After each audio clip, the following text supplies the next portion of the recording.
Hello buddies, what is up? Multimedia content বৃদ্ধি এবং ঐতিহ্যবাহী গণমাধ্যম থেকে সরে এসে ডিজিটাল প্ল্যাটফর্মে মনোনিবেশ করা। এখন প্রশ্ন হচ্ছে, সামনে আরো কি কি হতে পারে? তুমি দাঁড়াও তো। মানে ম্যাডাম হচ্ছে যে ম্যাডাম আমি ভুলে গেছি। হ্যাঁ তুমি বলো।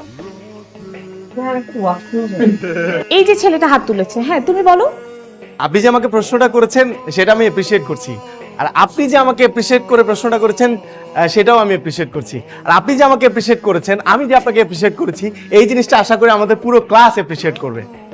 এখন আপনি যে আমাকে প্রশ্নটা করেছেন সেই প্রশ্নটার উত্তর হচ্ছে আমি জানি না। এটা ম্যাডাম এআই এর রিভিউ।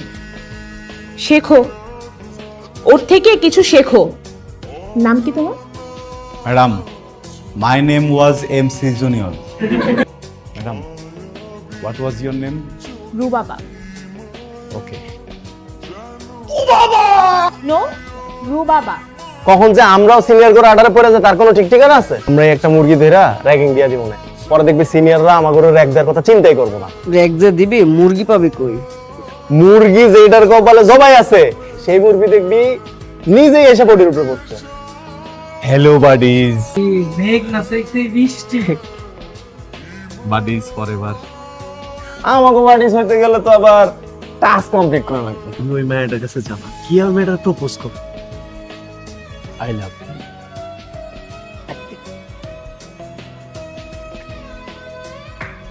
মিনময়কে অনেক বেশি পছন্দ করো? হু আর ইউ? আমি তোমার ক্লাসমেট লিয়া। বাডি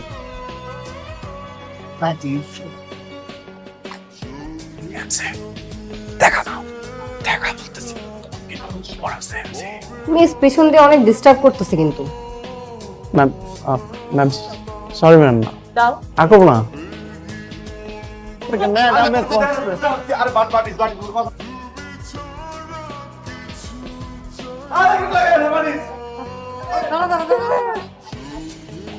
আচ্ছা ওরে যে এমনি রাখা যেতেছস, ও কিন্তু সকালের আগে কিন্তু কেউ গেট খুলবে না, ইউনিভার্সিটি সবাই কিন্তু গেছে গা। যদি কিছু হয়ে যায় আরে তোর তোরা তো চিন্তা করা করে চল। এই মামা কি হচ্ছে মামা? আপু পরীক্ষা যাইতে পারি না, এর পিনলে হয়ে গেছে গো, আমার দোষ আসলে না। মামা আমি আপনারা আমার প্যান দিতেছি, আপনি এটা পড়ে যান। আপনি পড়বেন, আমি সুইপার মানুষ, এই সমাজে আমার কোনো ইজ্জত নেই। আমি প্যান্ট পরলেও আমার কোনো ইজ্জত নেই, আমি ল্যাংটা থাকলেও আমার কোনো ইজ্জত নেই। আমি যাইতে পারবো জান। ক্যাম্পাসে শুনলাম তুমি নাকি সারা রাত বাথরুমে একটা ছিলা। কারা করছে কাজটা? কেমন লাগলো বাথরুম থেরাপি? এক্সামে না দেখানোর জন্য এটা একটা লিটল বিট কাফ করা ছিল। আপনার সব দাঁত ফালা দেব বেয়াদব কোথাকার। ওরে বাবা, আমার পরিবারের লড়াইছে না, আমি ওপরে লড়াই আছি। মতিনকে দেখলাম মেয়েদের বাথরুমে ঢুকতে, যাই দেখ, হাররা যদি দেখে ঝামেলা হয়ে যাবে কিন্তু। বিয়ার তো মাথা ফেরে গেছে। কি- কেমনে যাই না ভাই। আসলেই হ্যাঁ ভাই, লেডিস সবসময় কইটা দিচ্ছে। হ্যাঁ কি মতিন, এই মতিন, এই তোমার নাকি বাবা আসছে?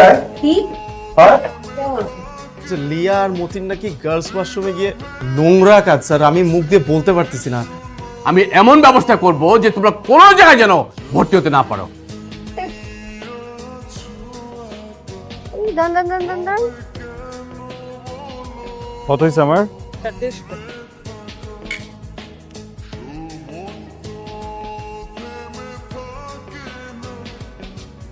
কিছু বলবেন? হ্যাঁ বলবো। কি? মতিন, ইয়া ও তোমার জেনে যাচ্ছে না, পুরো চেঞ্জ। তোমার না চুলে কি কি ছিল, কাপড় চোপড় পুরো বদলাই গেছো। ওয়াও, আমারও তো আউটলুক পুরাই ডিফারেন্ট, কথাবার্তাও পাল্টে গেছে। By the way, nice outfit. Back to back interview দিই, বাদ করি, কোনো কারণ খুঁজে পেলাম না। পরে মনে হলো আমাকে মনে হয় একটু গরিব দেখায়, এই জন্য আমার চাকরি হয় না, তাই ফ্রেন্ডের ব্লেজার পরে আসলাম। আজকে হয়ে যাবে। ও, কোথায় যাচ্ছ ইন্টারভিউ দিতে? রুটস গ্রুপে। তাই? আমি তো 50% ওনার। কি বল? 50%? মানে একটা প্রজেক্টের জন্য ওরা আমার 50% পার্টনার, ওখানেই যাচ্ছিলাম এগ্রিমেন্টের জন্য। স্টিল মানে রুটস গ্রুপ একটা কেন হাফ প্রজেক্টে যদি 1% এর পার্টনার তুমি বুঝতেছো, ওয়াও। একসাথে যাই। হ্যাঁ একসাথে যাই। যাই? হ্যাঁ যাই। Hello sir, excuse me. কিছু মনে না করলে আমার গরিবখানা থেকে একটু ঘুরে যান, কিছু কিনতে হবে না, 2 মিনিট বসে গেলেই হবে। ফ্লাওয়ার শপ এত সুন্দর হয়, আমি তো ফ্লাওয়ার শপ ভাবলেই মাথায় আসে রাস্তার ধারে একটা কাঠের টুলের উপরে বালতি রেখে গেছে ফুল বেচা। কোথায় ছিল? আর কোথায় যাবো, খবর নিবো কোথায় কোথায় চাকরি অপরচুনিটি আছে। আমার একটা সহকারী হলে ভালো হতো।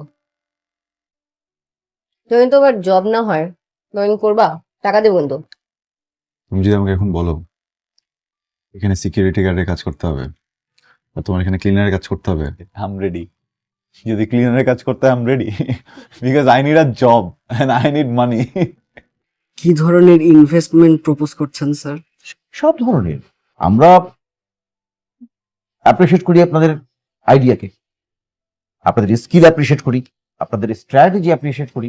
আমরা হচ্ছে আপনাদের সাথে একটা পার্টনারশিপে যাব। আমরা আগামী 3 বছরে আপনাদেরকে 3টি ধাপে ইনভেস্ট করব। তবে হ্যাঁ, সবকিছুর পূর্বে প্রথম যে অর্ডারটা আমরা করব সেটা টোটালি আপনাদেরকে সেলফ ফান্ডিং এ করতে হবে। মানে আমি তো রুটসের সাথে একটা কাজ করতেছি না, কোনটার কথা বলতেছেন?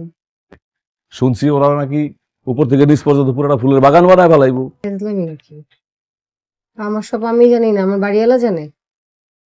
দেখেন, আমি কিন্তু আপনাদেরকে আগেই বলেছি যে কোয়ালিটির ব্যাপারে আমাদের কোম্পানি কোনো কম্প্রোমাইজ করে না।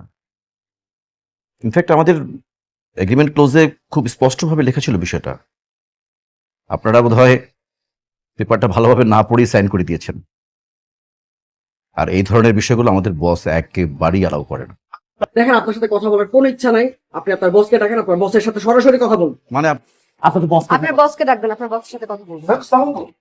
কোন সমস্যা? সমস্যা মানে? আমি আপনাদেরকে আগেই বলছি না যে আমার ব্যবসা আমি আমার মতো করে করি, কোনো পার্টনারশিপে যাব না। হ্যাঁ, আপনারা আমাকে অ্যাসিওর করছেন যে সব আমার মতো করে হবে, তারপর আমি পার্টনারশিপে গেছি। এখন কেন ওই পুরো বিল্ডিং জুড়ে ফুলের দোকান হচ্ছে আমার পারমিশন ছাড়া?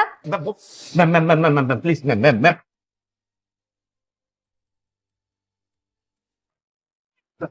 কি হচ্ছে? স্যার আমি অলরেডি আমাদের এগ্রিমেন্টটা স্যার টার্মিনেট করে দিয়েছি স্যার। সো আপনি যখন আমাদের সাথে এগ্রিমেন্ট সাইন করেছিলেন সেখানে স্পষ্টভাবে লেখা ছিল কোনো কারণে যদি আপনাদের প্রোডাক্টের কোয়ালিটি আমাদের ঠিক না মনে হয় আমরা সেটা টার্মিনেট করব। আপনি কি সাইন করার আগে সেটা চেক করেননি? স্যার, নাফিস সাহেবের চাইতে ক্লিনিং এর কাজটা আমি একটু ভালো বুঝি, তো ময়লা আবর্জনাগুলো স্যার আমি পরিষ্কার করি। আপনি যদি অনুমতি দেন প্লিজ। এই খবরদার, বেশি বাড়াবাড়ি হয়ে যাচ্ছে কিন্তু। বেরোন। বুঝলাম, কিন্তু মিথ্যা কেন? আর মিথ্যাই যদি বলবেন তাহলে দয়া দেখাতে গেলেন কেন? ভুল শুধরানো, কিসের ভুল? যে ভুলটা 5 বছর আগে হয়েছিল, যদিও দোষটা আমার ছিল না, কিন্তু ভুলটা আমারই ছিল। আমার ব্যক্তিগত সমস্যা দূর করার জন্য তুমি তোমার ক্যারিয়ারটা নষ্ট করে ফেলে, তাই ভাবলাম না বুঝে যে ভুলটা করে ফেলেছি 5 বছর আগে, এখন যেহেতু সুযোগ আছে তোমার ক্যারিয়ারটা ঠিক করে দিয়ে সেই ভুলটা শুধরে ফেলি। তা আমাকে মিথ্যা কেন? ইউনিভার্সিটিতে যখন আমাদের প্রথম পরিচয় হয় সেদিন তুমি আমাকে একটা কথা বলেছিলে, আমার টাইপ ছেলে তোমার পছন্দ না। আমি খুব নর্মাল ভাবে নিয়েছিলাম। বন্ধুত্বের দিন যত বাড়তে লাগলো আমার ভেতরের অনুভূতিটাও কেমন যেন পাল্টাতে লাগলো। মানুষটাকে কখন ভালোবেসে ফেললাম নিজেও টের পাইনি, কিন্তু বলিনি। ভয়, মনে হতো তোমাকে হারিয়ে ফেলবো। তোমার কাছে আমার কোনো কিছু চাওয়া পাওয়ার নেই। আমি তোমার ফ্রেন্ড হয়ে সারা জীবন তোমার পাশে থেকে যেতে চাই।